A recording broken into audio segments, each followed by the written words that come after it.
everyone. It's Beverly Hallberg. Welcome to a special mini-series of the She Thinks podcast, where Julie Gunlock will be sitting down with 4 Kappa Kappa Gamma plaintiffs and Westenbroek versus Kappa Kappa Gamma to dive into their fight to preserve female-only spaces.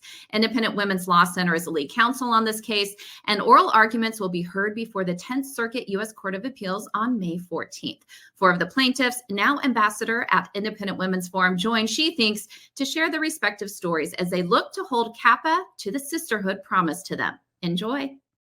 Hey everyone, as Beverly said, I am Julie Gunlock, and today I am going to be talking to Maddie Ramar. She is a current Kappa Kappa Gamma member and one of the plaintiffs in Westenbroek v. Kappa Kappa Gamma. Thanks so much for coming on with me today, Maddie. Thank you so much for having me. Maddie, your story is so emotional for a lot of women to hear about the situation that you were put in. But before we get started with that, tell us a little bit about yourself. Yeah, so my name's Maddie Ramar. I am from Colorado, and I attended the University of Wyoming in fall of 2021, where I am a current nursing student, and I graduated May 26, and I pledged in Kappa fall of 21 as well. And I am still active in Kappa. Well, we'll get into that because I think it's really interesting that you're still involved in Kappa. I think it's wonderful, but I'd love to get your thoughts on that. But first, tell us how you're feeling. The lawsuit is about, oral arguments are going to be heard very soon, right around the corner. How are you feeling?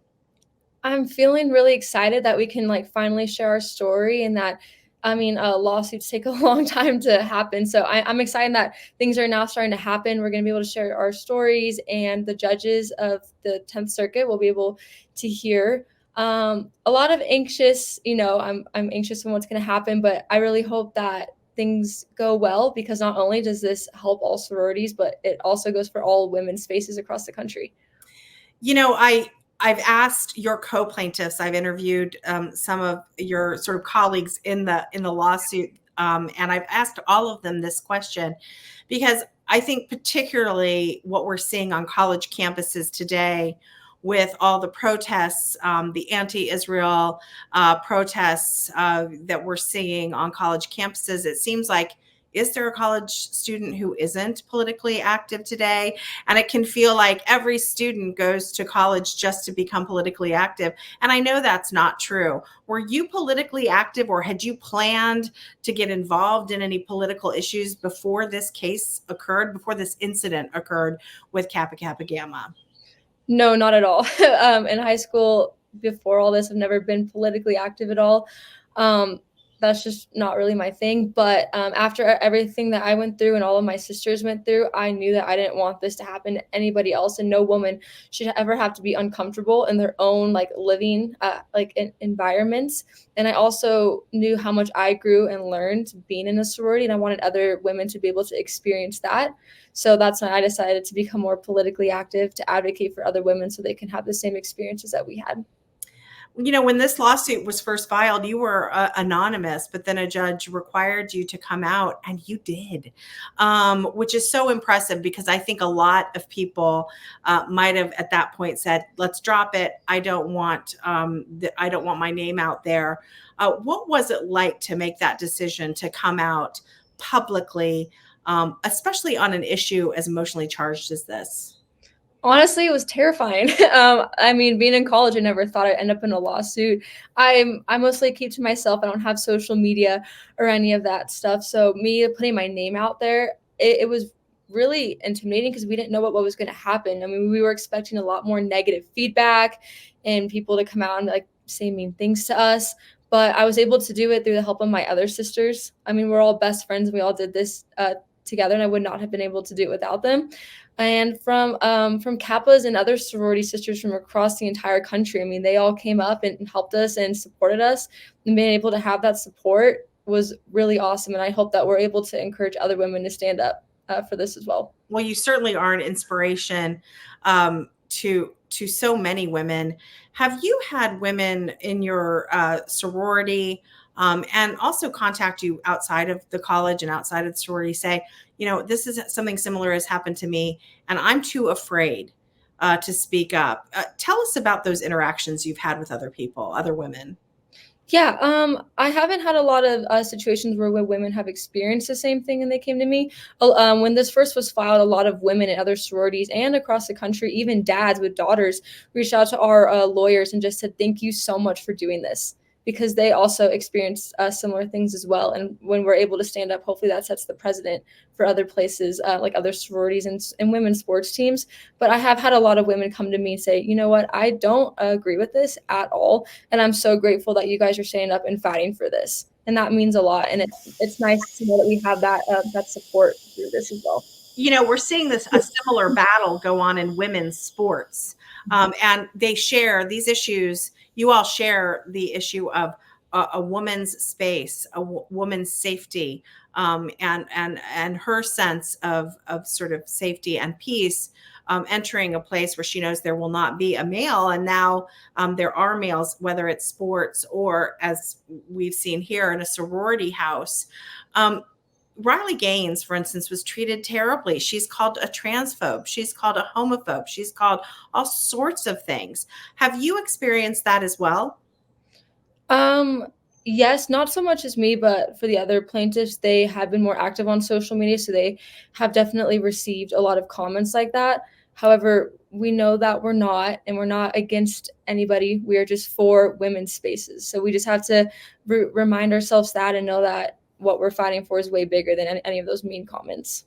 Now, some of your Kappa sorority sisters have left Kappa, but you decided to stay. Tell us about that decision. Yeah, well, I decided to stay because I have grown so much in this chapter. I've met my best friends, and I want other women to be able to experience that too, because being in a sorority is such an amazing experience and an opportunity throughout college.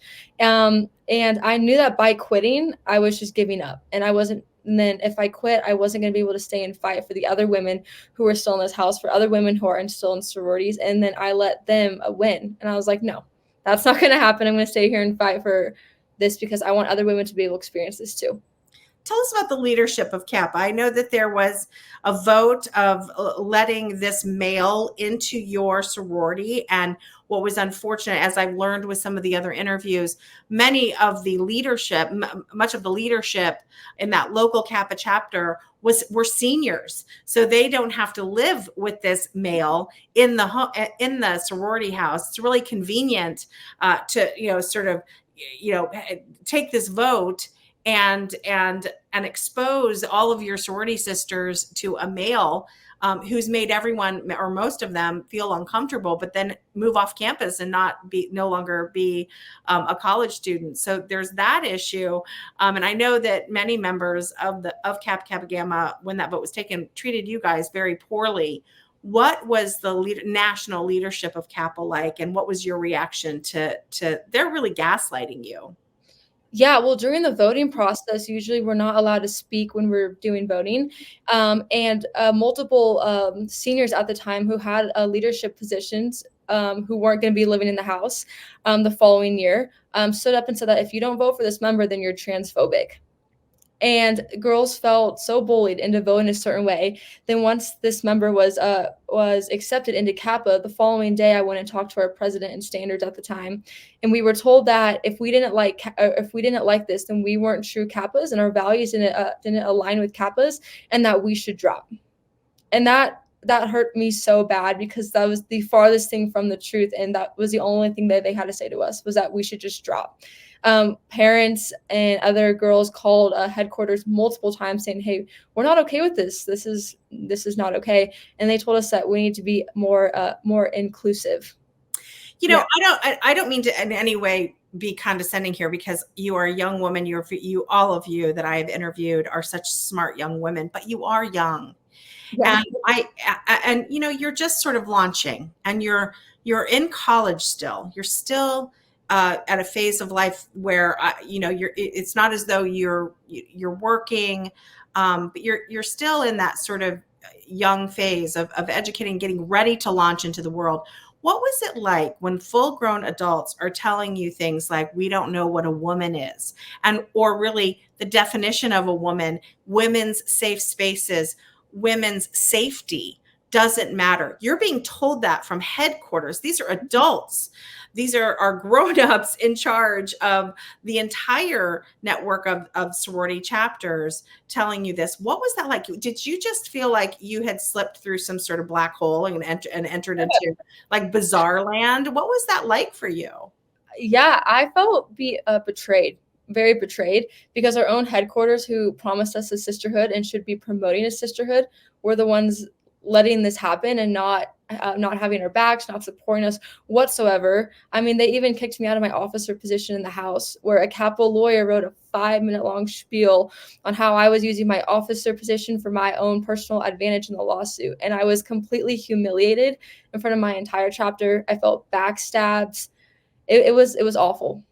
Well, listen, you have the support of all of us at IWF. We admire you so much, and we wish you the best of luck. Any parting thoughts before we let you go?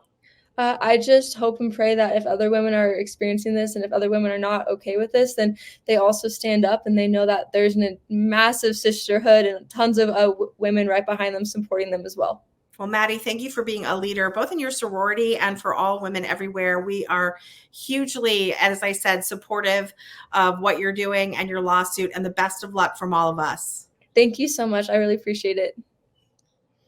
And thank you all for joining us for this very special episode of She Thinks podcast.